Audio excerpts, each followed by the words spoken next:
اعوذ باللہ من الشیطان الرجیم بسم اللہ الرحمن الرحیم۔ السلام علیکم۔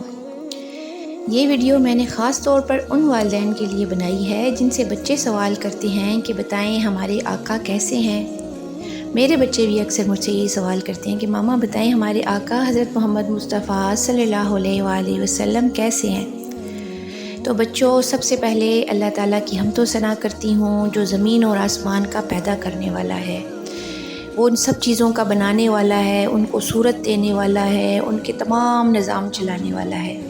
اللہ تعالیٰ نے اس پوری کائنات کو بہت خوبصورت رنگوں سے بنایا ہے، اس میں ہر طرح کے رنگ بھرے، ہر طرح کی چیزیں بنائیں۔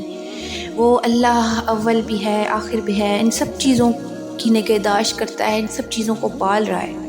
وہ اللہ دور بھی ہے اور وہ اللہ ہمارے پاس بھی ہے۔ بچوں، ہمیشہ یاد رکھنا کہ اللہ تعالیٰ ہمارے ہر کام کو دیکھ رہا ہے۔ وہ ہماری کمزور نظروں میں ہمیں نظر نہیں آتا، لیکن اس کی بصارت نے ہم سب کو اپنے احاطے میں لیا ہوا ہے۔ اللہ تعالیٰ بہت خوبصورت ہے، لیکن اس کا وجود کسی چیز میں نہیں سمایا ہوا۔ بچوں، اللہ تعالیٰ نے اپنا وجود نہیں بنایا، لیکن اپنے بندوں کی رہنمائی کے لیے ایک ایسا وجود بنایا ہے جو اللہ تعالیٰ تک پہنچنے کا راستہ ہے، جس کی باتیں اللہ کی باتیں ہیں، جس کے ہاتھ اللہ کے ہاتھ ہیں، جس کا سب کچھ اللہ کا ہے۔ تو بچوں، وہ وجود اللہ تعالیٰ کے محبوب حضرت محمد مصطفیٰ صلی اللہ علیہ وآلہ وسلم ہیں، جو ہم سب کے آقا ہیں۔ بچوں، جب بھی آقا پاک حضرت محمد مصطفیٰ صلی اللہ علیہ وآلہ وسلم کا نام لیا جائے تو ہم سب پر یہ واجب ہو جاتا ہے کہ ہم سر کو تھوڑا سا جھکا کر درود و سلام پڑھیں، اور یہی طریقہ آپ صلی اللہ علیہ وآلہ وسلم کے اہل بیت اور آپ کی پاک اولاد علیہ السلام کے لیے بھی ہے۔ یعنی ان پاک ہستیوں کے لیے بھی جب ان کا نام لیا جائے تو سر کو تھوڑا سا جھکا لینا چاہیے اور درود شریف پڑھنا چاہیے۔ اللہ تعالیٰ نے ہمارے آقا حضرت محمد مصطفیٰ صلی اللہ علیہ وآلہ وسلم کو انسانی شکل میں تخلیق کیا اور تمام جہانوں کے لیے رحمت بنا کر بھیجا۔ ہمارے پیارے آقا حضرت محمد مصطفیٰ صلی اللہ علیہ وآلہ وسلم کی صورت نہ نظروں میں سما سکتی ہے اور نہ ہی کسی قلم سے بنائی جا سکتی ہے، وہ نور ہی نور ہیں۔ بچوں، ہمارے آقا کا سب سے بڑا معجزہ یہ ہے کہ وہ پہلے بھی تھے اور ابھی بھی ہیں اور ہمیشہ ہمیشہ رہیں گے۔ وہ ہمارے رہنما ہیں، ہمارے رسول ہیں۔ اللہ تعالیٰ نے آپ صلی اللہ علیہ وآلہ وسلم پر اپنی آخری کتاب قرآن پاک اتاری، اور جو 1,24,000 انبیاء جو ہر زمانے میں لوگوں کی ہدایت کے لیے آتے رہے تھے، وہ سارے کے سارے ہمارے نبی پاک صلی اللہ علیہ وآلہ وسلم کو آقا کہتے ہیں۔ آپ صلی اللہ علیہ وآلہ وسلم ان سب کے سردار ہیں اور آپ سب کے آخری رسول ہیں، اور سب انبیاء نے آپ کی گواہی دی۔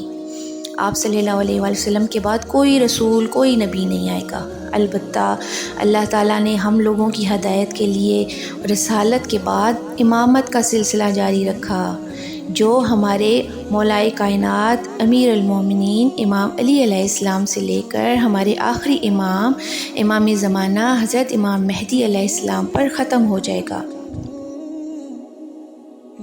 بچوں، ہمارے نبی پاک صلی اللہ علیہ وآلہ وسلم کی زندگی سراپا معجزہ ہے۔ تاریخ کی کتابوں میں لکھا ہے کہ ان کے معجزات کی تصدیق صرف مسلمانوں نے نہیں کی تھی، بلکہ کفار نے بھی کی تھی۔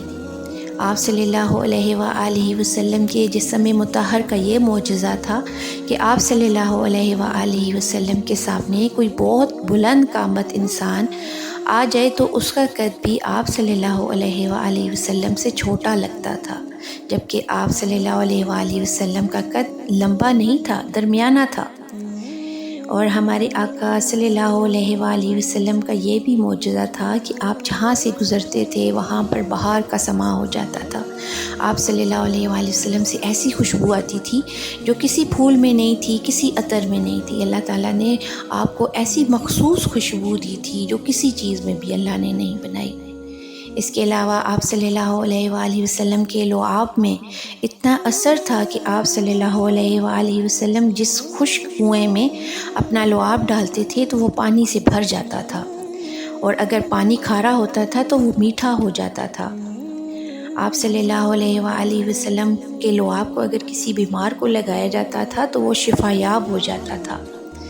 اس کے علاوہ آپ صلی اللہ علیہ وآلہ وسلم کے پشت مبارک پر اللہ تعالیٰ نے مہر نبوت کا نشان بنا کر بھیجا تھا، جس پر محمد الرسول اللہ لکھا ہوا تھا۔ یہ مہر اللہ تعالیٰ نے آپ صلی اللہ علیہ وآلہ وسلم کے اوپر ایک نشان بنا کر بھیجی تھی، تاکہ تمام دنیا کے لوگوں کو پتہ چل سکے آپ صلی اللہ علیہ وآلہ وسلم اللہ کے رسول ہیں۔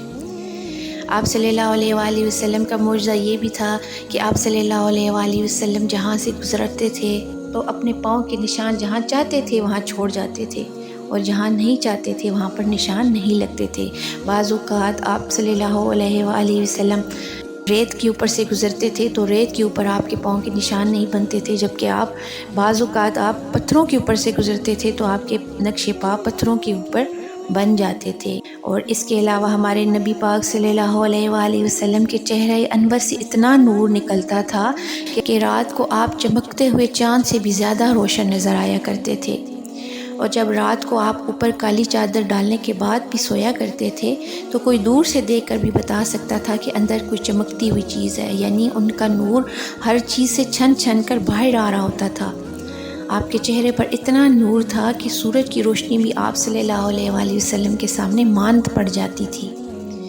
اور آپ کا معجزہ یہ بھی تھا کہ آپ صلی اللہ علیہ وآلہ وسلم کے سر کے اوپر ہمیشہ اللہ تعالیٰ کی طرف سے ایک بادل رہتا تھا جو آپ صلی اللہ علیہ وآلہ وسلم پر دھوپ نہیں پڑنے دیتا تھا۔ آپ صلی اللہ علیہ وآلہ وسلم کے ہاتھوں پر اگر کوئی پتھر بھی رکھ دیا جاتا تھا تو وہ بھی کلمہ پڑھنے لگتا تھا۔ آپ صلی اللہ علیہ وآلہ وسلم کے سامنے درختوں کو چلتا ہوا اور روتے ہوئے دیکھا گیا۔ آپ صلی اللہ علیہ وآلہ وسلم پر کبھی کوئی گندی چیز نہیں بیٹھی، جیسے مکھی یا مچھر، اور نہ ہی کوئی نقصان دینے والا جانور آپ کو نقصان دے سکتا تھا، کیونکہ آپ صلی اللہ علیہ وآلہ وسلم سارے جہانوں کے لیے رحمت بنا کر بھیجے گئے تھے۔ تو بچوں، اللہ تعالیٰ کا شکر گزار ہونا چاہیے کہ اللہ تعالیٰ نے ہمیں اس نبی کا امتی بنایا ہے جو کائنات کی جان ہے، جن کے چہرے کا تبسم روتے ہوئے چہروں کو ہنسا دیتا ہے اور جو بیماروں کو شفا دیتا ہے۔ آپ صلی اللہ علیہ وآلہ وسلم جس جگہ نظر اٹھاتے ہیں وہاں نور ہی نور پھیل جاتا ہے۔ آپ صلی اللہ علیہ وآلہ وسلم کائنات کی جان ہے۔ ایسا محسوس ہوتا ہے کہ ہر چیز کو آپ کے لیے بنایا گیا اور آپ ہی کی منتظر ہے۔ بچوں، ہمارے پیارے آقا حضرت محمد مصطفیٰ صلی اللہ علیہ وآلہ وسلم پاک و پاکیزہ اور طاہر ہیں۔ آپ صلی اللہ علیہ وآلہ وسلم کسی ایسی جگہ تشریف نہیں لاتے جو ناپاک ہو، اس لیے اگر آپ چاہتے ہیں کہ وہ آپ کو نظر آئیں تو اپنی آنکھوں کو پاک رکھیں۔ اگر آپ چاہتے ہیں کہ آقا کی آواز آپ کے کانوں تک آئے تو آپ اپنے کان پاک رکھیں، اور اگر آپ یہ خواہش کرتے ہیں کہ وہ آپ کے دل میں رہیں تو بچوں کبھی بھی دل میں کسی کے لیے نفرت اور کسی کے لیے بری سوچ نہ رکھیں۔ اور پیارے بچوں، ہمیں نبی پاک صلی اللہ علیہ وآلہ وسلم کی قربت پانے کے لیے آپ صلی اللہ علیہ وآلہ وسلم پر زیادہ سے زیادہ درود شریف پڑھنا چاہیے، اور اللہ تعالیٰ سے دعا کرنا چاہیے کہ یا اللہ ہمیں نبی پاک صلی اللہ علیہ وآلہ وسلم، ان کی اہل بیت، ان کی آل پاک اور ان کے پیارے صحابہ کی سیرت پر عمل کرنے کی توفیق عطا فرما۔ آمین یا رب العالمین۔